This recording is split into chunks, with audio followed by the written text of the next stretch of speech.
es lo mismo. Ambos hacen referencia a la presencia de un tumor a nivel del útero. Y no quiero que te me asustes. Cuando digo tumor, estoy hablando de un crecimiento de masas anormal, ¿ya? Cuando te digan tumor, casi siempre las pacientes me dicen, ¿es tumor cáncer? Bueno, pues la verdad es que no necesariamente tener un tumor significa que tú tengas un cáncer, ¿verdad? Y esto se debe a que los tumores como concepto de anatomía patológica solamente hacen referencia a un crecimiento, o sea, una masa anormal de células y que esta masa ha crecido debido a que las células se han multiplicado mucho más de lo que debería o por el contrario no se han eliminado, no han muerto como deberían. Por esta razón se crea como una gran masa de células, ¿verdad? Y es a lo que nosotros le llamamos tumor. De modo que si un doctor te dice, mira, te hemos encontrado un tumor, respira porque no necesariamente te esté diciendo que tienes un cáncer. Y es que los tumores pueden ser lo mismo de estirpe benigna como pueden ser de estirpe maligna. La diferencia entre ellos es precisamente que unos van a crecer lentos y que no invaden a otros órganos, que serían los benignos y no cancerosos, y en cambio habrán otros grupos que, bueno, estos ya serían tumores malignos, es lo que conocemos como cáncer, y que se caracterizan por un crecimiento más rápido, por invadir otros órganos y por supuesto a partir de la invasión de los órganos, el paciente va a presentar múltiples síntomas en relación con ese tumor primario, de donde esté el órgano que se está afectando, y también, por supuesto, síntomas derivados de la afectación que ha producido en los otros órganos.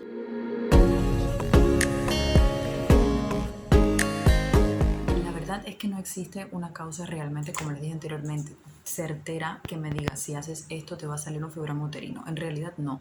Y cuando empiezas a revisar te darás cuenta pues que algunas personas hablan de que existe una predisposición genética. Es verdad que se ha observado en varias mujeres de una misma familia pues que tienen fibromas uterinos. O sea que la predisposición genética sí que puede tener algún tipo de relación. Pero no porque tu mamá tenga fibromas quiere decir que obligatoriamente tú lo vas a tener. En realidad la probabilidad aumenta, pero no es un factor que sea directamente inductor de la producción de un tumor uterino del tipo fibroma. Entonces, bueno, ¿qué otra cosa? ¿Qué otra cosa se ha hablado en cuanto a la etiología? Se habla que existe un desequilibrio hormonal.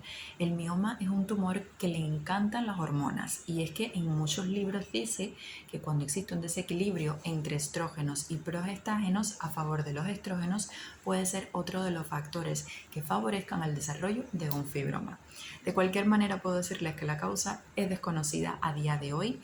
Lo que sí se ha observado es que existen grupos de mujeres que son, digamos que un poco más proclives, propensas a desarrollarlos, como por ejemplo las mujeres morenas, las mujeres que se encuentran en edad fértil, entre los 30 y los 50 años fundamentalmente, mujeres que son nulíparas, o sea, las que nunca han tenido un bebé.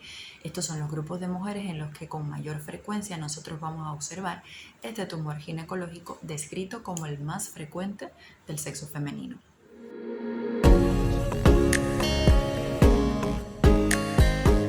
Todos los fibromas no van a salir ni en el mismo lugar ni van a tener las mismas medidas. Y esto es un criterio muy importante que pienso que deberías conocer. Pero antes, para que entiendas bien, te voy a enseñar una maqueta que tengo aquí en mi consulta y es la que utilizo para explicarles a mis pacientes sobre el sistema genital femenino. Mira, esto que ves aquí es el útero. A ver, vamos a hacerlo aquí. Este es el útero, completamente. El útero va a tener dos partes fundamentales. El cuerpo, que es esta parte de acá arriba, que es donde luego albergaremos el feto, que será el futuro bebé. Y esta parte de que está acá abajo es lo que se conoce como el cuello del útero, ¿ya?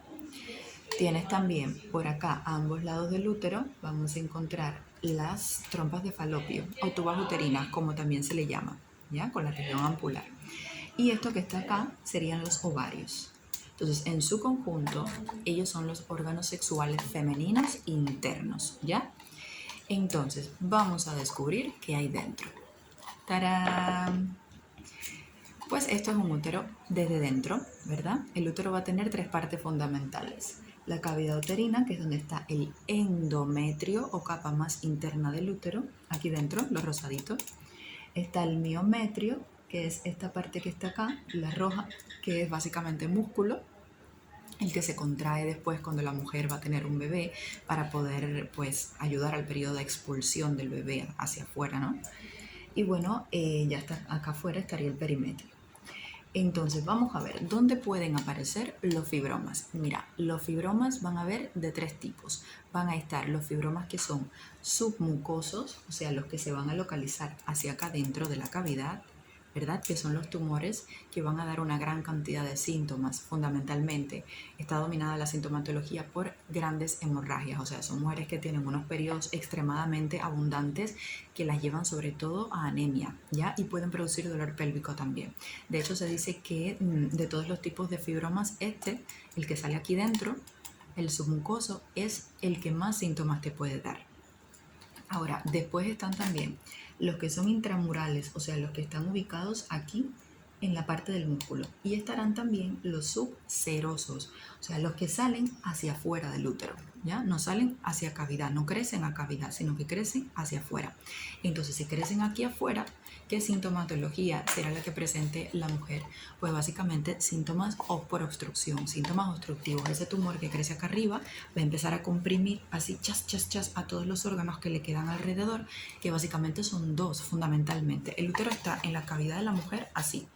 Imagínense que yo estoy así de lado, el útero quedaría así, en esta posición.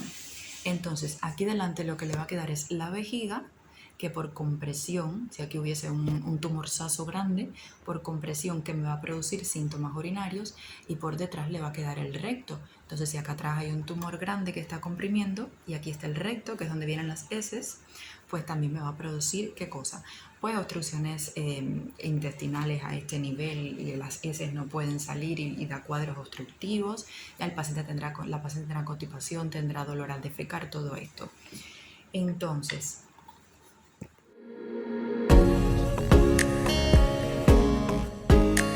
hay unos síntomas que son característicos del fibroma, que son, como ya les dije, las menorragias, los sangramientos abundantes durante el periodo menstrual, el dolor pélvico, sobre todo en los dolores cuando vas a comenzar el periodo menstrual, duele mucho ahí.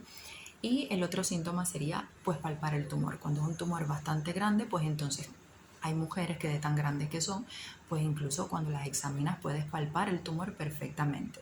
Entonces, dolor, tumor y sangramiento son los tres síntomas que van a dominar el cuadro clínico de una fibromatosis uterina.